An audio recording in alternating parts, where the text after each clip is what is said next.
Wow, Botswana is really doing great. Like, I'm so super excited to hear this good news from Botswana. So, guys, Botswana had a new president, which people have been hailing that the man is very intelligent. So, why am I hailing Botswana's new president? The reason is because of Zimbabwe. Guys, let me tell you something. Zimbabweans have been seriously looked down on, marginalized, disrespected because they moved to South Africa. And South Africans feel that Zimbabweans are their problem. South Africans don't only think Zimbabweans are their problem, they also think Nigerians are their problem. The truth is, Nigerians can never be South Africans' problem. The reason is this: Nigerians work harder than South Africans. And South Africans actually feel that Nigerians are the reason why there's theft in their country. But the truth is, Nigerians have not been arrested for theft in their country. It's usually they, South Africans, that get arrested when there is looting, when there is car hijacking and all of those things. Now, they have also involved Zimbabweans into the picture, that Zimbabweans are the ones doing these things. I do not know about that because they talk about deportation because South Africans, Zimbabweans are more in South Africa and they're also in Botswana. But when this Botswana, new president came in, he looked at the whole matter and saw that if he doesn't bring these people into the system, there's going to be crisis. Because the truth is, not all Zimbabweans are bad. Not all Zimbabweans go into waiter jobs, security jobs, and other menial jobs. They also have South Africans who are not lazy, who think they can do this job, but they will hardly do it. Now, in Botswana, the president is saying that let them co-opt them into the system, legalize their stay instead of sending them back. You guys know that during Mugabe's time, he did not govern them well as a president. He may not have been a very bad person, but the kind of the way he went about sending the white people out of Zimbabwe did not go down well with the white people. And now the thing is, what Mugabe would have done was to train his people in farming and make the farming mechanized such that when the people now take over the farms from the white people, they'll be able to harness it and do it the right way. You see, it's not enough for you to say, oh, go back to your land, we don't want you here. It's you being able to put down the right strategies for your people to stay and do the work, right?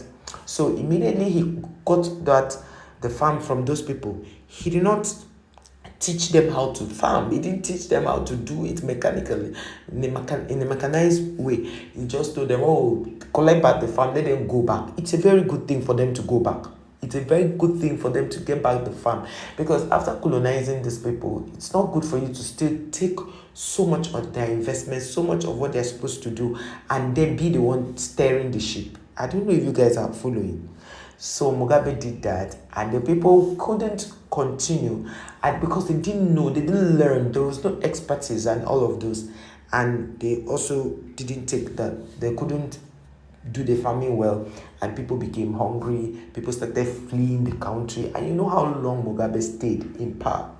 He stayed in power so long, and then South Africans started pushing them back. Now in Botswana, they were indifferent on what to do to them. But let me tell you something that happened. The same people who took over the farms in the economy in Mugabe began to run to South Africa. And that was where South Africans, the white people, they drove from Zimbabwe and settled in South Africa. And the moment they saw that these people were Zimbabweans, they were beginning to make life unbearable for the Zimbabwean because they chased them out of their own country and collected their farms. And then they fled to South Africa. And the same Zimbabweans, they met them in South Africa.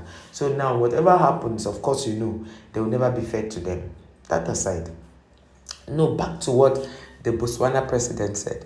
He said, giving the jobs to the Zimbabweans is not going to be in any competition with his own countrymen So he will give them jobs that menial jobs they can do, and he wants to bring them into the system so that there will be no criminality. Because the truth is, the moment he doesn't bring them into the fold, there's going to be a lot of, youth restiveness, all of those things, and a lot of them will not be able to have medical care. They will not be, and of course, a man saying his child sick would definitely want to do anything. They'll go into crime.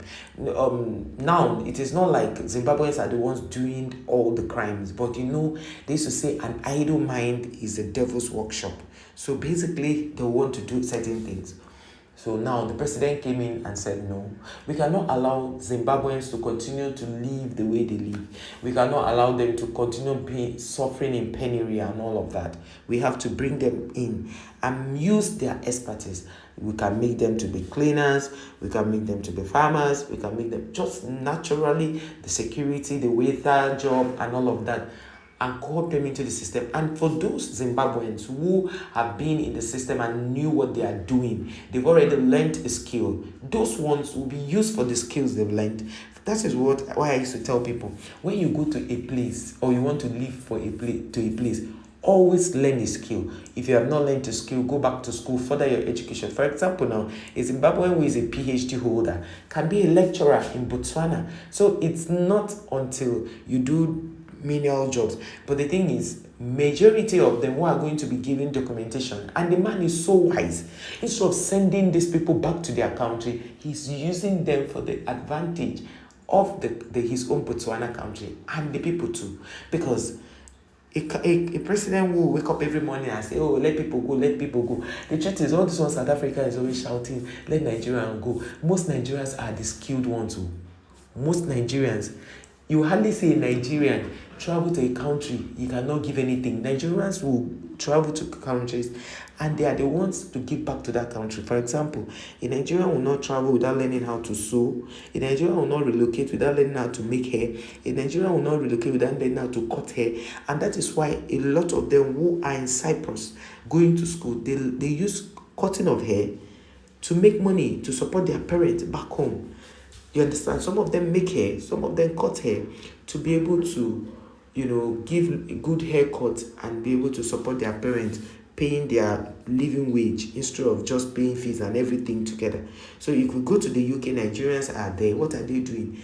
Some of them are nurses, some of them are carers, and some of them, from being carers, they go back to school. They still school while being carers, and they convert to become either nurses or doctors. It happens.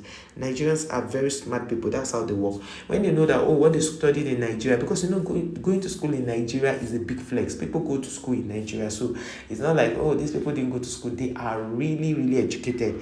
But when they go to places where they see, this particular trade is selling, they switch and begin to go to school in that line. So when you look at the whole thing, you see that the Botswana new president is a wise man. He feels that instead of pushing these people back, he should make life better for them so that he can also improve. They can also improve in their economy. So he's going to document all the illegal migrants of Botswana, and because that man, first of all, has a human heart. Is so big on humanity for what he has done, because it's only a person who is big on humanity and is very intelligent and smart that will do what other countries couldn't do. Do you understand? Yes, Zimbabweans travel, they go to South Africa, there are plenty there. I think Zimbabweans are even more in South Africa than Nigerians. But the truth is, by the time South Africans keep saying, go back to your country, go back to your country, and these people who are doing the job leaves, they will become worse than what Mugabe did to the people of Zimbabwe. Yes, because if you have not learned a skill, how many barber shop is owned by South Africans, black? How many farms are owned by black South Africans? How many? So there are a lot of things you need to look at for if you are trying to send people away. Now, if the Botswana president says, because if they say deportation and all that, if he came in and said they should deport these people, for how long will they continue deporting people? Won't they use them to their own benefit and also benefit the people? So I think that this new Botswana president is the real deal. You guys should give it to him on the comment section. This man deserves a standing ovation. Botswana people, well done. It shows that you are very accommodating and hospitable people. You don't victimize your people, visitors. You are a good host. God bless you all.